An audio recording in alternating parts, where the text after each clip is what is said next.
مرجان امّان با محمد آلولوئے مرجان امّان با محمد درباغ و بوستانم دیگر نخاموینی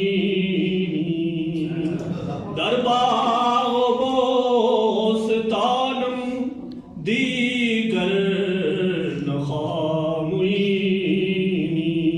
باغم بسست قرآن بوستان ما محمد باغم بسست قرآن بوستان ما محمد صد در کشا در دل از جان ما محمد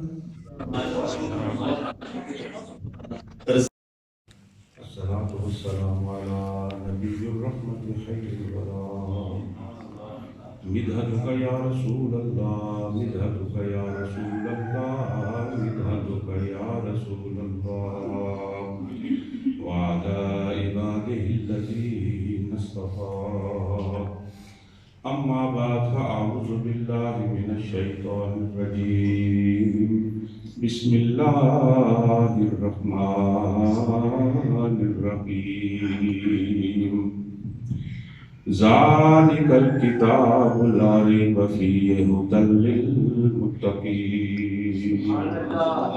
صدق الله مولانا العظيم وبلغنا رسوله النبي الكريم إن الله وملائكته يصلون على النبي يا أيها الذين آمنوا صلوا عليه وسلموا تسليما اللهم صل على محمد وعلى آله وسلم سابقا نوره وآخر ظهوره ورحمة للعالمين وجوده وعلى آله وصحبه وبارك وسلم وصل عليه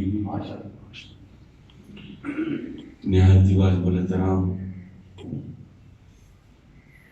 پاکستان نعت کونسل کے ممبران، میرا آپ سے پہلی مرتبہ تعارف ہو رہا ہے اور آستانہ عالیہ قادریہ میرا حضور علیہ السلام کی محفل پاک بلکہ حضور کا ذکر پاک منانے کے لیے آپ نے قدم رجع فرمایا۔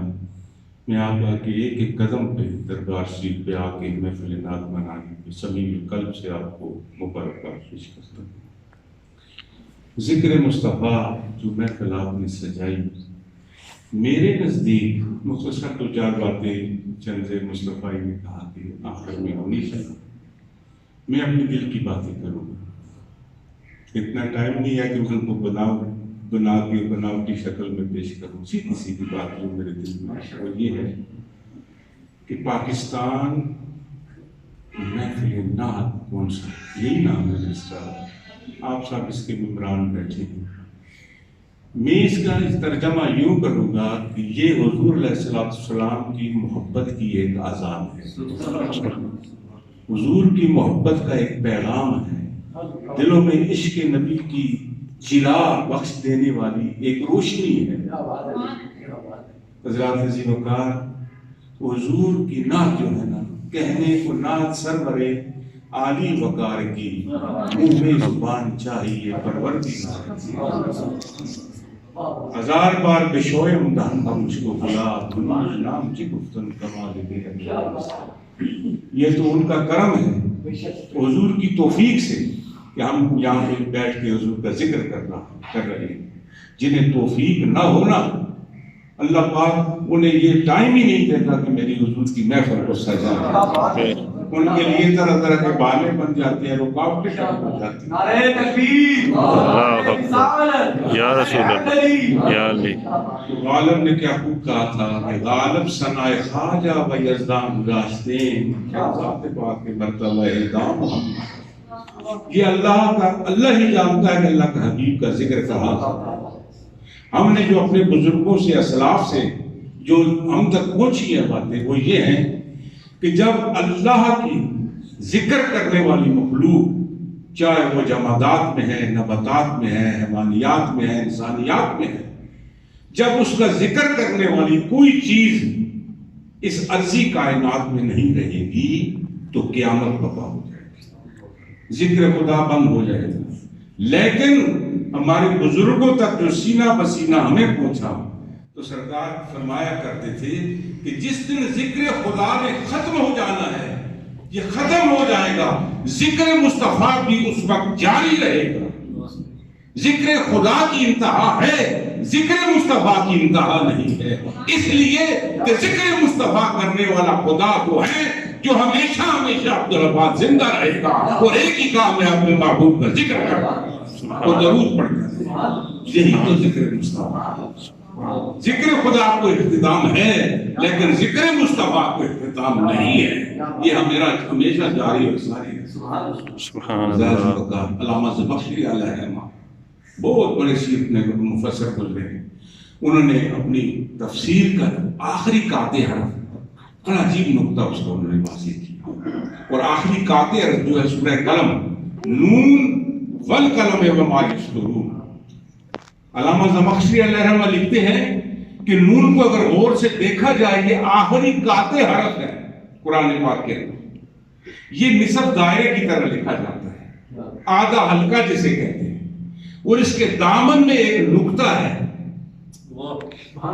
وہ کہتے ہیں اگر اس حلقے سے، اس آدھے دائرے سے، اس حلقے سے نون کے نقطے کو ہٹا دیا جائے تو یہ غنہ بن جاتا ہے، یہ ساکن حرف بن جاتا ہے، اس کی جو حرکت ہے، اس کی زندگی جو ہے وہ جامد اور سکوت ہو جاتی ہے۔ وہ کہتے ہیں یہ نصف دائرہ، آدھا حلقہ، یہ اپنے وجود کے اعتبار میں متحرک ہے ہی نقطے کی وجہ سے، نقطہ ہے تو یہ نون ہے، لکھ کے ہٹا کے دیکھ لیں غنہ بن جاتا ہے۔ تو آپ اس سے نقطہ لیتے ہیں کہ جیسے آدھے دائرے کا نون کے آدھے حلقے کا نقطہ جو اس کے اندر پڑا ہے، اس سے نون کا وجود قائم ہے۔ آپ کہتے ہیں کہ کائنات کے حلقے کا نقطہ محمد مصطفیٰ صلی اللہ علیہ وسلم کی بات ہے۔ اگر کائنات کے حلقے سے حضور علیہ السلام کے نقطے کو غیر حاضر جانا جائے، جیسے حاضر ناظر کے جھگڑے ہیں، غیر حاضر جانا جائے تو کائنات کا حلقہ بیکار اور غنہ ہو کے رہ جائے۔ یہ موجود ہی حضور کی وجہ سے ہے۔ جو کائنات حضور کی وجہ سے موجود ہو پھر ان کا ذکر کیا ہونا، یہ ان کا کرم ہے، آپ کو توفیق دی ہے کہ ان کے نام سے پروگرام سجا کے آپ محفلیں کر رہے ہیں، ان کا ذکر کر رہے ہیں۔ تو حضرات عزیزو کا جو میں نے آیت پڑھی، جناب میرے پہلو میں جو بزرگ بیٹھے ہیں انہوں نے اپنی نقابت میں جو باتیں کی، ایک ایک آپ کا جملہ ایک ایک موضوع ہے جو انہوں نے باتیں کی، مجھے بڑا مزہ آیا ان کی باتیں سن، ایک سرور رہتا ہے، بلکہ یوں کہوں کہ میں اپنے آپ کو اس طرح سمجھ کر رہا کہ حضور کے قدم پاک میں بیٹھا۔ حضور صلی اللہ علیہ وسلم نے مجھے 2 دفعہ اپنی بارگاہ میں بلایا، ایک دفعہ 2007 میں پہلی دفعہ، دوسری مرتبہ 2014 حج اکبر میں، دونوں دفعہ حج میں گئے۔ اللہ 12 عمریں بھی نصیب کی ہیں اور 12ویں کی نسبت سے۔ تو پہلی دفعہ جب میں گیا تو میں نے سوچا کہ حضور کی بارگاہ میں کیا لے کے، سوچ کے میں نے کہا وہاں سے جو لے کے آتے ہیں وہاں دینے کی تو کوئی چیز ہے نہیں جو دے گا، وہاں تو اپنے ہم گدائی کرتے ہیں جا کے۔ بلکہ میں یوں کہوں کہ ہمارے جو مقدر ہیں، تقدیریں ہیں، میں نے کہا میں اپنی مزاج کی بات کروں گا، ہضم ہو تو ٹھیک ہے، نہ ہو تو ٹھیک ہے، مجھے معاف کر دینا۔ میرے نزدیک وہ بارگاہ وہ ہے جہاں تقدیر بھی ہاتھ باندھ کے کھڑی ہو کہ میں کس کا مقدر ہوں، میرا یہ کہ یہاں پہ تقدیر بھی ہاتھ باندھ کے کھڑی رہتی ہے کہ میں کس کا مقدر بنوں، کس کے مقدر میں لکھی جاؤں۔ 2 بادشاہ تھے، ایک تاج پہن کے حضور کے سامنے فخر سے بیٹھا ہے، ایک اس مسجد میں جھاڑو صفائی والوں سے وہ لے کے ویکیوم صفائی کر رہا ہے۔ دیکھنے والوں کا تجزیہ ہے کہ یہ جو ہے فخر سے بیٹھا ہوا ہے، یہ بے ادبی کر رہا ہے، اور دوسرا انکساری عاجزی بارگاہ میں پیش کر رہا تھا. لیکن ایک صاحب نے کہا ذرا احتیاط کیجیے، بارگاہ رسالت ہے، چلیں ان سے پوچھتے ہیں اپنا ویو دیں. جھاڑو والے سے جا کے پوچھا تو اس نے کہا یہاں کسی بادشاہ کی کیا مجال، یہ تو دو جہانوں کے بادشاہ کی طرف، سبحان اللہ. میری کیا حیثیت ہے.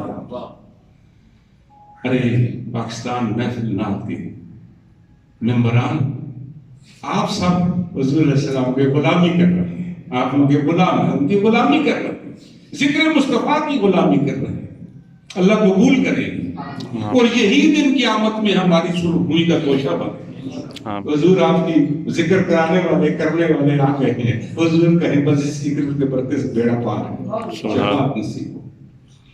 اب انہوں نے کہا کہ یہاں اس نے تو اپنی عاجزی پیش کر دی، اب جاتے ہیں دوسرے کے پاس جو تاج و تخت شاہانہ، وہ بھی بادشاہ وقت بیٹھا ہے، اسی کو اس طرح کر کے بیٹھا ہے.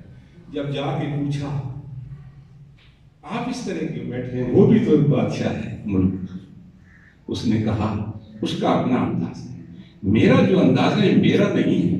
جب میں بادشاہ بنا ہوں تو حضور نے مجھے کہا تھا بادشاہ بننے کے بعد شاہی لباس پہن کے میرے سامنے بیٹھنا، میں دیکھوں گا. سبحان اللہ. اللہ اکبر یا رسول اللہ. زندہ باد زندہ باد. تو آج میں حضور کے حکم کے مطابق وہ لباس پہن کے حضور کے سامنے ہوں اور حضور مجھے اپنی مازاق کی چشمان سے تک رہے ہیں. سبحان اللہ. تو انہوں نے کہا دیکھا یہ تو اس سے بھی اوپر چلا گیا، یعنی نسبت رسول، تعلق رسول، حضور کی ذات سے ایک ربط ہے اس کا، صرف ایک بادشاہ نہیں. محسن اخلاق پر لکھتے ہیں کہ کسی پیر صاحب نے اپنے صاحبزادے کو ایک بادشاہ کے پاس بھیجا اس کی تربیت کروانے. تو بادشاہ کو بڑا زرعی لباس پہنا تھا، اس کو خیال آیا یہ تو درویشوں والا لباس ہے، یہ کیا تربیت کرے. اس نے کہا صاحبزادہ صاحب 3 دن آپ کی ہسپٹیلٹی ہوگی، اس کے بعد پھر چوتھے دن انشاءاللہ آپ کا محاسبہ ہوگا. چوتھے دن ایک دودھ کا کپ ہاتھ لے ہم آ کے 2 تلواروں والے دائیں بائیں کھڑے کر کے کہتے جاؤ اس کو دارالخلافے کا چکر لگا کے اس کی سیر کرا کے لے آؤ، لیکن شرط یہ ہے اس پیالے سے ایک قطرہ بھی گر گیا تو اس کی گردن مار دینا.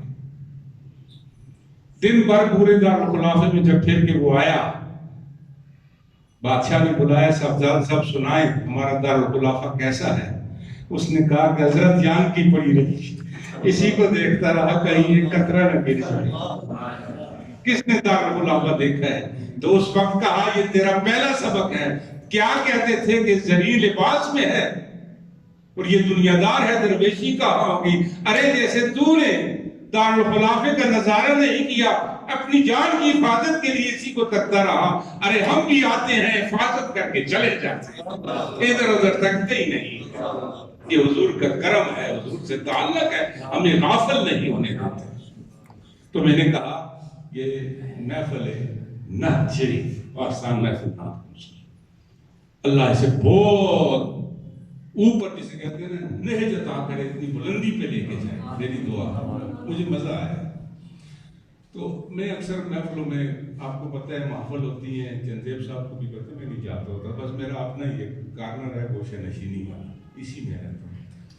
حالات اس طرح ہیں کہ جو اللہ سے ایک سرور اور سکون لیتا ہے انسان داخلی ہے، کبھی اسٹیجوں میں جا کے نا وہ چیزیں ضائع بھی ہو جاتی ہیں، نہیں تو کبھی تجربہ کر کے دیکھ لے، پھر ہمیں دوبارہ ان کو واپس لانے میں ہم پھر ہمارے پاس کی بات نہیں ہوتی. تو عرض کر رہا تھا کہ یہ آذان ہے محبت رسول کی، اور یہ بھی آج ایک آپ کا نقطہ حل کرتا چلو.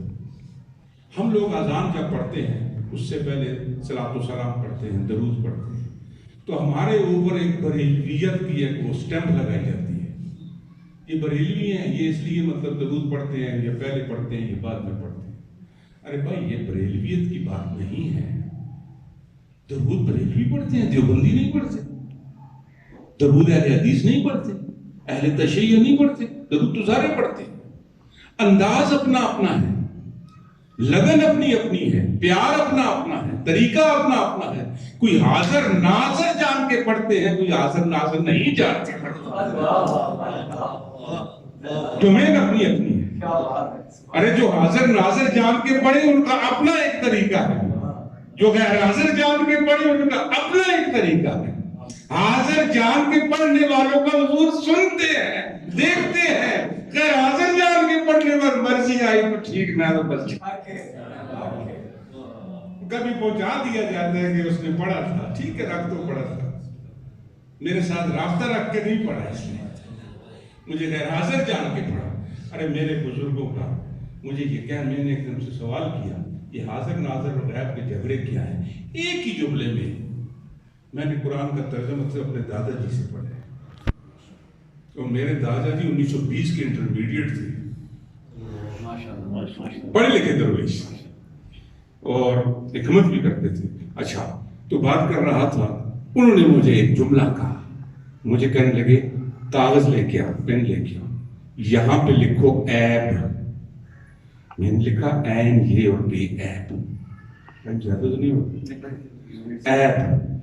عیب جب میں نے لکھا، مجھے کہتے ہیں اب اس عین پہ ایک نقطہ ڈالو۔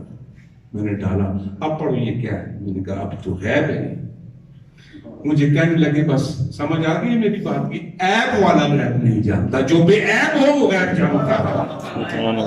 نعرہ تکبیر، اللہ رسالت، یا رسول حیدری، درویشوں سے ہم نے اس طرح عیب والا غیب نہیں، جو بے عیب ہو وہ تو منزہ من خطا ہے۔ اس جتنا بے عیب کون ہے؟ وہ نہیں جانتا تو کون جانتا؟ جس کے سامنے سب کچھ بنایا گیا۔ دیکھیں میرے سامنے یہ سب کچھ بنا ہے، مجھے نہیں پتا، اس کو کیا پتا ہوگا 50 سال بعد آ کے دل دیکھے تو میرے سامنے سب کچھ مالٹیفائڈ ہوا ہے، حضور کے سامنے سب کچھ بنا۔ تو بات کر رہا تھا، ان کی باتوں سے اتنے موضوع نکل رہے تھے، لیکن ایک بات کہتا ہوں، کائنات کا موضوع اصل کملی والا ہے، باقی سب موضوعات ہیں۔ موضوع اصل کیا ہے؟ کملی والا ہے، باقی جتنے بھی ہیں وہ موضوعات ہیں، وہ بات کی باتیں ہیں۔ کائنات کا موضوع اصل مصطفیٰ کریم کی ذات کے پاس ہے، سبحان حضور کے پاس، اللہ کے پاس تو یہی موضوع ہے، حضور علیہ السلام کی ذات کو دنیا میں بھیجنا ہے، یہ موضوع ہے۔ اس کے بعد باقی موضوع بنے ہیں۔ تو جو میں نے آج پڑھی، اب اس کا ترجمہ کر کے اجازت چاہتا ہوں۔ صبح سے آپ بیٹھے ہوئے ہیں، زمین پہ بیٹھے ہیں بھی تھوڑا سا ہی، ہم تو ساری زندگی بیٹھ بیٹھ کے گزر گئی۔ تو بات کر رہا تھا قرآن کریم کی روشنی، اگر یہ بات بھی اندر چلی گئی، ایمان کا ایک اور انداز ہو، نہ سمجھ آئی تو پھر میں کوشش کرتا ہوں آ جائے۔ ذالک الکتاب، یہ وہ کتاب ہے لا ریب فیہ، جس میں کوئی شک نہیں، ھدی للمتقین، یہ راہ دکھلاتی ہے متقین پرہیزگار لوگوں کو۔ اب یہ کیا ہے؟ انہوں نے ایک بات کی تھی، ام الکتاب، اپنی نیابت میں ام الکتاب، یہ وہ ہے۔ اب اس کا علماء نے، مفسرین نے، سیرت نگاروں نے جو لکھا ہے، ذالک الکتاب، یہ وہ کتاب ہے، مین قرآن کریم، قرآن کریم وہ کتاب ہے، لا ریب فیہ، اس میں کوئی شک نہیں۔ ارے یار، اس کی ابتدا میں آپ اس کو لا ریب فیہ کہہ کے آگے بڑھتے ہو، لیکن آگے جا کے پھر شک پڑ جاتا ہے، یہ اس طرح نہیں ہے، یہ اس طرح کہہ کے جاتے ہو لا ریب فیہ، لیکن پھر بھی آگے جا کے شک ہے، یہ کیسا لا ریب فیہ کا وعدہ کر کے آگے آئے، بھول گئے وہ پیچھے کیا کہہ کے گئے تھے لا ریب۔ تو اب اس کا میں ایک باطنی ترجمہ آپ کو بتا کے اجازت چاہتا ہوں، یہ اس کا ظاہری معنی ہے، ذالک الکتاب لا ریب فیہ ھدی للمتقین، پرہیزگار لوگ جو چاہتے ہیں کہ ہمیں ہدایت ملے اس کے دامن کو پکڑے رہیں۔ لیکن اس کا باطنی میں علوم باطنیہ، اس لیے کہ آپ بیٹھے ہوئے ہیں کسی باطنی علوم والے کے در میں، اولیاء اللہ کا در باطنی علوم والوں کا در ہوتا ہے، آپ اس در پہ بیٹھے ہیں۔ آپ نے ذکر مصطفیٰ جو شروع کیا، اس کا اختتام نائب رسول فی الہند کے کلام پہ ختم کیا آپ نے۔ رسول کا ذکر نائب رسول کے ذکر پہ ختم ہوا ہے، شروع ہوا اللہ کے کلام سے، حضور کی نعت سے، ختم کس پہ ہوا ہے؟ خواجہ غریب نواز نائب رسول سلطان الہند کے کلام پہ۔ میں کہتا ہوں آج کی آپ کی بڑی مقبول محفل ہے، حضور قبول کرو۔ تو بات کر رہا تھا، ذالک الکتاب لا ریب فیہ ھدی للمتقین۔ اب میں باطنی معنی کرتا ہوں، اب جامع عرفان، ذالک الکتاب، یہ وہ کتاب ہے وَهُوَ وَجُودُ محمد صلی اللہ علیہ وآلہ وسلم لا ریب فیہ، اس میں کوئی شک نہیں۔ باطنی اعتبار میں یہ ام الکتاب کملی والے کی ذات پاک، باطنی اعتبار میں یہ ام الکتاب کیا ہے؟ جناب رسالت معاذ صلی اللہ علیہ وسلم کی ذات اختص ہے، لا ریب فیہ، اس میں کوئی شک نہیں۔ ہدی للمتقین، حضرت ابو قحافہ کے بیٹے ہیں، صدیق اکبر بن گئے ہدی للمتقین۔ حضرت عمر بن خطاب آئے، فاروق اعظم بن گئے ہدی للمتقین۔ عثمان آئے، ذی النورین بن گئے ہدی للمتقین۔